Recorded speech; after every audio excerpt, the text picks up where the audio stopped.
Hi, welcome to A Foreigner in the Philippines. Well, we took our little baby Jane, and we met. Well, we had her picked up at her house by tricycle, she and her mum, and they arrived at the hospital in good time, and we were able to get them in to see a doctor. The first doctor that we went to see said, "No, I'm not the right one." So we went to see another doctor who was more of a specialist, and he examined the little girl, and this was his diagnosis. She has osteogenesis imperfecta. That's osteogenesis imperfecta, and that's what's wrong. Now, we learned some pretty horrifying stuff about that little girl, because when we actually decided that we would go to see a doctor, we just considered that it was just simply a case of rickets, which is what was a fairly common malady in the UK at one time, and it seemed at the time that they pretty well handled it for the most part with cod liver oil. Everybody in the country, every kid in the country got given free cod liver oil. I had it myself as a kid, and we suffered no ill effects. So we were thinking that we might be able to get away with just improving a diet and fresh fruit and stuff, just stuff that we could relatively easily handle. It never works out that way, does it? But anyway, we saw a man who didn't even look young enough to be a young policeman, who had passed his training as a surgeon. Well, he examined the child, and then, as I say, he gave his diagnosis.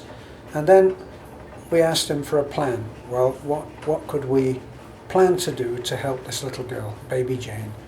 That's not her name, by the way. Baby Jane is the name that I gave her, which was a catchy name that I thought that people would remember. I remember that there was a very famous movie, Whatever Happened to Baby Jane. I think that was the name.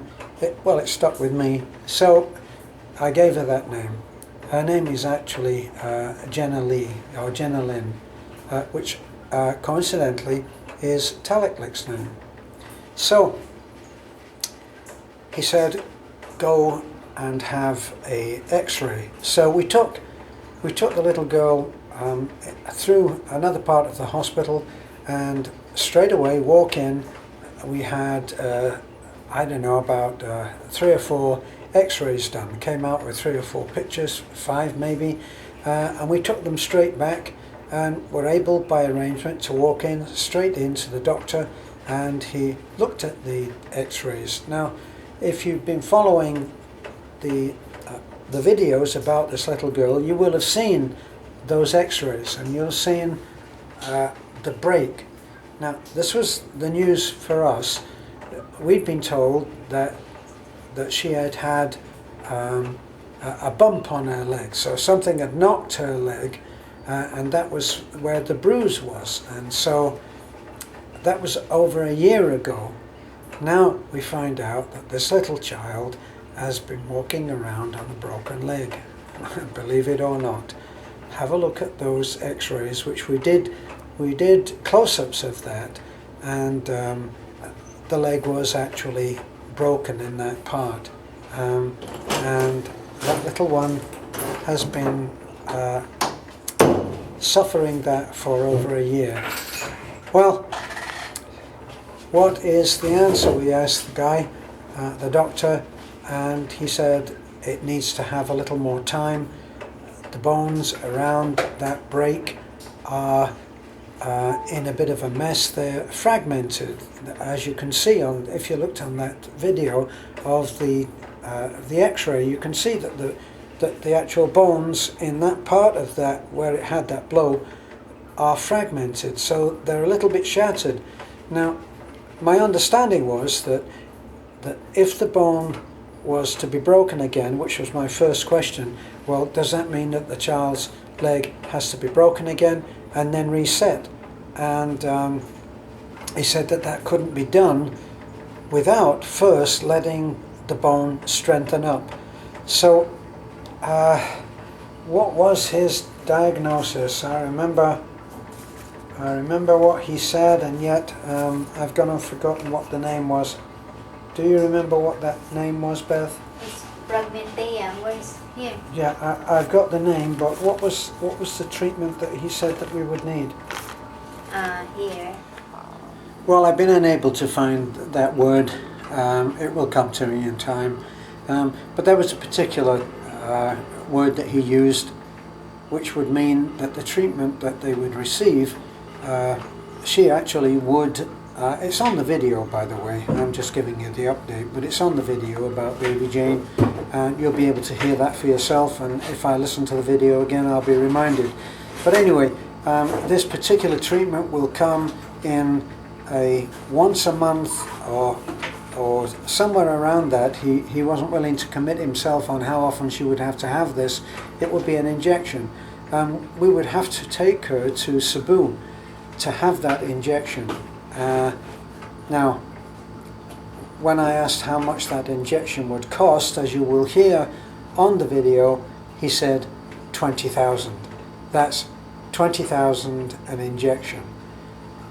So this is bad news for us, the idea that we will have to somehow raise more than 20,000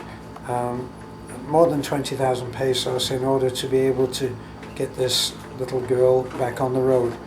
The fact that she has suffered so much so far is a crime. It breaks my heart. I looked at her, she came and sat with me, sat on my lap for almost the entire wait while we waited for the doctor. She is the sweetest child, and here she is. She hasn't had any treatment, and boy, doesn't this smack of somebody else that we tried to help. But in this particular case, I know that we'll be able to get these injections for her, given that we will have the funds. So what we are doing right now, we bought the vitamins that the doctor suggested. Actually, it came in the form of a what was it, honey? We got some medicine which was a liquid. Yeah, it's a multivitamins. It's a multivitamin. Yeah. What was it called? Do you remember? It's Chocobet. Oh, so it's actually a pleasant tasting chocolate. Yeah, It's a chocolate. It's a chocolate flavoured thing, which hopefully baby Jane will not mind actually taking. Let's hope that we can convince the mother to be responsible and get the little girl treated every day. She has to receive this twice a day, and that's what we're really intent on getting done. So that was our day yesterday. We were there for about, I don't know, I think it was about 4 hours. After that, we had to take the whole family, because the father came too. Father and mother came, which was a good sign. So the father and mother came, and they were there too. They brought their one of their other children. They have 4 children. And then we took the family to, well, it would have been lunch by that time. We took the family to lunch, and then we put them in the tricycle and bid them goodbye, and they headed for home. And that was the day. And then we came back and went back to our pension house, and we discussed the pros and cons of getting a generator. So we're still a little bit undecided. We've been told now that Ubay has power, or at least part-time, but we don't know if that is on a regular basis or whether it's just sort of being borrowed from, I don't know, apparently there's a big boat there that maybe one of the bigger ferries, and it can generate a massive amount of power, which it can lend or donate to the small town of Dubai. So we'll be watching that and hoping for the best. We actually did go down when we went with the tricycle that dropped the family that was heading for home for the family, and we went down to the crossroads, which is where the machine shop is that we took you in when we looked at videos. That was the two girls that everybody liked, and we asked them there about whether they had a generator. The thing is that we've had such a bad report about generators. Generally, the way that generators are wired up, apparently according to our good friend Philip, our mountaineer submariner man, and he says that he bought a generator that was quite an expensive one, and it turned out that all that they'd done with the 3-wire plug setup was to connect 2 of the wires together, so you've got 2 wires going into the hot, and I guess that means no ground. Horror of horrors if you are from America. So what that also, apart from the fact that it means that if you have an appliance running off the generator, you could actually get a healthy 220 belt, which would lift you off your feet maybe. So we're hoping that we will be able probably to go to to Cebu, and we'll go to Cebu and we'll look for a generator there that if we have to. We're still juggling, hoping against hope, because we actually don't want to buy a generator and then find that the power is back on and not going to be on any one of these extended power breaks, these brownouts. So we're going to leave it probably until Monday, make another gamble of another 3 nights in our 600 a night pension house, as they're called, and see if the power is back on. We'll hope that they are. It's not an easy decision as to which way we should go. If you look at it, that we would spend out probably, in order to get something that is 7,000 watts, we would have to pay about 33,000. That's about the going rate. The man that I spoke to when I did that little video on generators, the one that I spoke to in Alturas, remember? And he said, oh, I have a business and I paid 33,000. And that was quite a respectable looking 7,000 watts, I think he said, which I take would be big enough for us to run our laptop and the motor on our well. The thing is that life is very difficult if you have no water coming up on a regular basis, and the way that we had it organized with the electric pump, it's on a trip switch and it just keeps the water barrels fed. They're there and they're full time. So we have running water on tap all the time, 24/7. That, and there are 4 houses there. So there's Nanai's house, which is within 30 feet of us, and then Manalina's. Manalina is the sister widow, and she lives with her daughter Taliklik.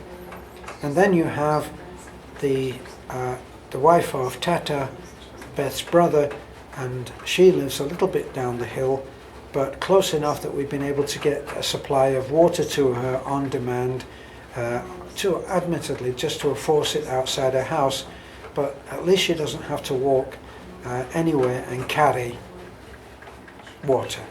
So that's been a big boon to her, and a big loss when we don't have any power. So going back with the generator would keep 4 families very happily supplied with water, which is the biggest problem. Everything else, you can buy lamps, you can buy flashlights, you can buy all of that, and you can get by without television, of course. So that would be our next gamble. At some point, obviously, we will have to buy a generator because brownouts are a fact of life. Anyway, at the very least, if we bought ourselves a generator, we would be able to supply everybody with water. So that's our plan at the moment. Right, back to baby Jane. We now have a decision to make, we have plans to make, we have follow-up stories showing how this little girl lives, how she has lived, how she is born, the injury that she has. Imagine walking around with a break in your leg, in the lower, below the knee, and the way that the bone became quite misshapen. So how she's got through it, I'll never know. But anyway, little kid's very resilient.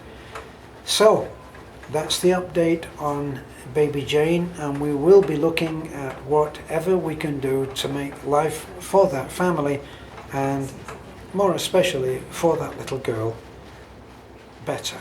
And that's our plan at the moment. Everything else was more or less, today was doing another video on the update, a work in progress on the church. We interviewed Pastor Timio about the reasons and the logic behind paying members of a church to build their own church, and the logic being, of course, that they are poor people and they just simply cannot afford to donate all of their work. They have to be paid. Now, why can't we just wait until they can donate what they can and see how long it's going to take? Well, it's going to take forever, and that's not how we work. The way that we work is to get the job done, and that's our plan now.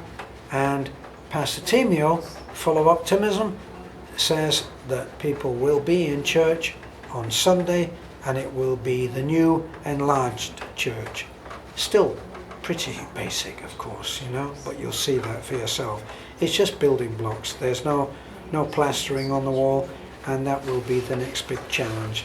But the roof is on, the flooring will be in, the windows are in, and that will be the main thing. And there'll be a new side door as well, because we just bought the door.